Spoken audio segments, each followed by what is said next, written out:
media ekonomi berpengaruh di Amerika Serikat, Bloomberg, hari ini, Kamis 18 Januari 2024, membuat sebuah publikasi yang mengejutkan tentang Pilpres Indonesia. Dari hasil survei terhadap para ekonom dan analis senior, itu Bloomberg mendapatkan satu data bahwa Anies itu meraih nilai tertinggi untuk jadi pengganti Jokowi.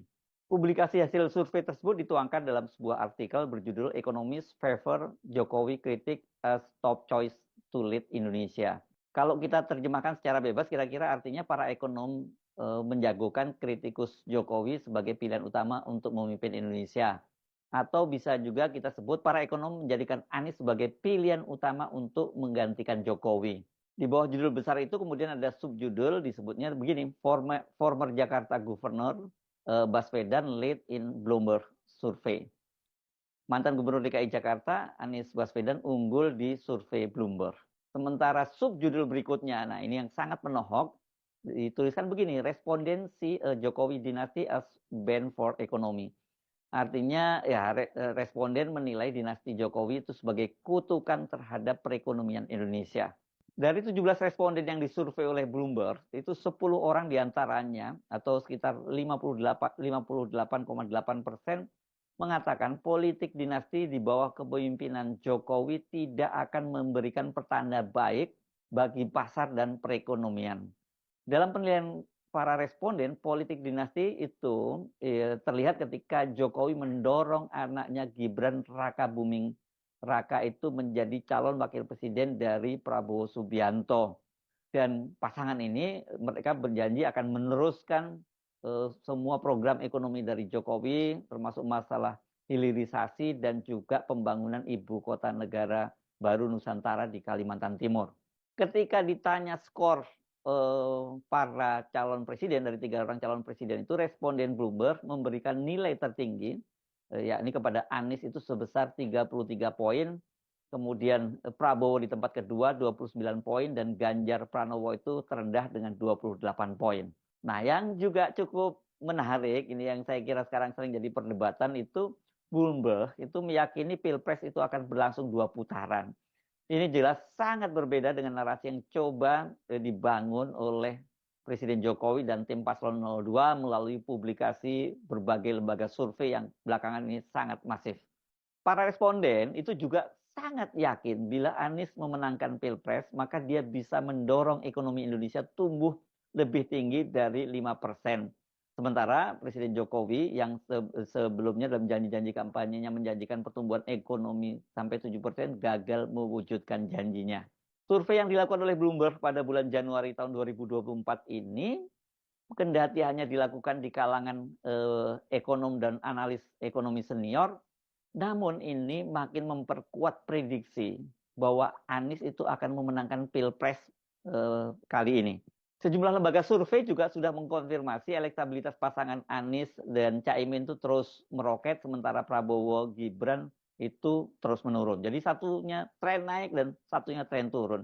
Dan biasanya kalau udah mendekati masa-masa pencoblosan itu, kalau yang sudah trennya naik akan naik terus, sementara yang turun akan turun terus. Sementara dalam kasus Prabowo dan Gibran ini kan mereka pasangan dua ini terus-menerus melakukan blunder. Ya, jadi melakukan kesalahan-kesalahan yang membuat elektabilitas mereka makin tergerus. Kendati suaranya terus menurun dan kemudian Anies terus naik, ya Prabowo yang turun dan Anies naik, namun berbagai lembaga survei itu sepakat kelihatannya bahwa peta pertarungan Pilpres 2024 itu mengerucut pada pasangan Anies Caimin dengan Prabowo Gibran. Jadi tinggal 2 kuda pacuan saja ya, 2 pasang kuda pacuan. Sementara Ganjar Pranowo dan Mahfud MD kelihatannya tidak masuk dalam perhitungan. Lembaga Uting Research dari Australia misalnya yang melakukan survei setelah debat Capres Perdana itu Anies yang tampil dominan dan superior dalam debat itu mendapat limpahan suara, kenaikan suara 6%. Sebaliknya Prabowo itu, pasangan Prabowo turun 6% dan pasangan Ganjar Mahfud MD juga turun 2%. Uting memperkirakan dengan kenaikan elektoral Anies dan menurunnya Prabowo itu, maka suara keduanya pada Pilpres 14 Februari pada hari H itu akan sama, dia menyebutnya equal. Sebuah lembaga survei di Indonesia, ini Political Opinion, AIPO, itu yang melakukan survei pada 1 sampai 7 Januari 2024, juga menunjukkan bahwa elektabilitas pasangan Prabowo Gibran itu sekarang ini bertahan, walaupun kendati masih bertahan di posisi pertama, tapi tidak sampai 50%, hanya 42,3%. Dan kemudian dibututi oleh Anies Baswedan, Muhaimin Iskandar di posisi kedua 34,5%, jadi selisihnya nggak sampai 1 digit. Dan Ganjar Pranowo Mahfud MD itu hanya 21,5%. Sejumlah lembaga survei lainnya juga mengunggulkan Prabowo Gibran di tempat teratas, namun mereka juga mengakui bahwa elektabilitas Anies dan Caimin itu terus naik. Dan yang lebih membuat mereka yakin bahwa Anies akan terus naik itu karena militansi para pemilih dari Anies Caimin ini sangat tinggi dibandingkan dengan militansi pemilih dari Prabowo Gibran maupun Ganjar Pranowo dan Mahfud MD.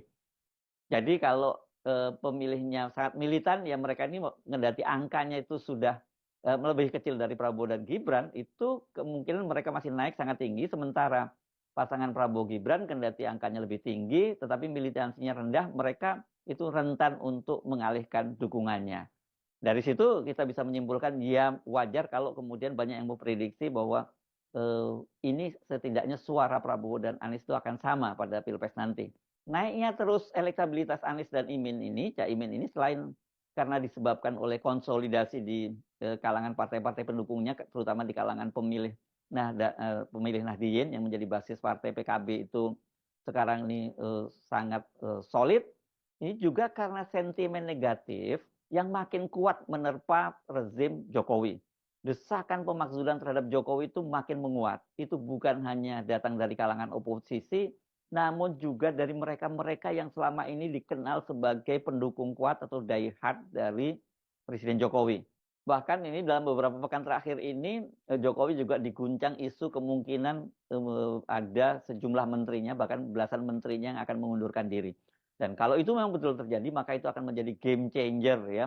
Ini bisa mengulang tragedi tahun 98 ketika Presiden Soeharto harus mengundurkan diri karena 14 orang menterinya mundur rame-rame. Selain itu dari faktor Anies dan juga tentu saja Anies dan Muhaimin, kita menyebutnya satu paket itu, dia mendapat tambahan suara yang tadinya ini diidentifikasi sebagai undecided voter atau pemilih yang masih mengambang, pemilih yang belum menentukan pilihannya.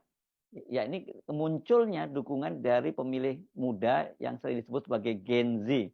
Mereka ini Anda pasti juga mengikuti ya, adalah para K-popers atau penggemar artis-artis Korea yang mulai secara terbuka menyatakan dukungannya kepada Anies. Padahal mereka ini selama ini dikenal sebagai kelompok anak-anak muda yang apolitis. Dimulai dengan munculnya akun Anies Bubble di platform kemudian ada Polpaimi Project yang membuat videotron di Bekasi, Jakarta dan Medan, dan kemudian di take down. Ya kita tidak tahu, pokoknya ada tangan-tangan jahat di belakang itu yang men-take down videotron itu, dan kemudian ini dampaknya menimbulkan semacam simpati yang sangat luas di kalangan para pemilih muda ini terhadap Anies Baswedan. Survei Bloomberg tadi jelas merupakan angin segar bagi Anies Baswedan dan Caimin dan pukulan telak bagi pasangan Prabowo Gibran. Bagaimanapun juga, ini Bloomberg, ini media yang dimiliki oleh miliuner dan politisi Michael Bloomberg, itu adalah media ekonomi yang sangat berpengaruh di Amerika Serikat dan di dunia. Mereka ini, Bloomberg ini menjadi rujukan bagi para pelaku bisnis di Amerika Serikat dan juga di belahan dunia lainnya. Dan para pelaku ekonomi ini adalah orang-orang yang rasional. Nah, kalau tadi mereka menyimpulkan bahwa Anies itu akan mendorong perekonomian Indonesia, ya mereka pasti akan menjatuhkan pilihannya pada Anies gitu. Sementara kalau Jokowi tadi disebut sebagai kutukan terhadap perekonomian, mereka pasti tidak akan memilih. Dan pilihan mereka ini itu bisa mempengaruhi pilihan banyak orang. Saya tidak akan terkejut kalau dalam beberapa pekan ke depan itu menjelang hari H pelaksanaan Pilpres, pencoblosan Pilpres, akan muncul data-data serupa yang dirilis oleh Bloomberg. Dan bila itu terjadi, ini akan membuat dorongan besar, mobilisasi besar-besaran pemilih dari Prabowo Gibran yang beralih kepada Anies dan Caimin. Jadi apa yang bisa kita simpulkan dari survei Bloomberg tadi? Pilpres dipastikan 2 putaran. Nah, kalau kemudian terjadi 2 putaran,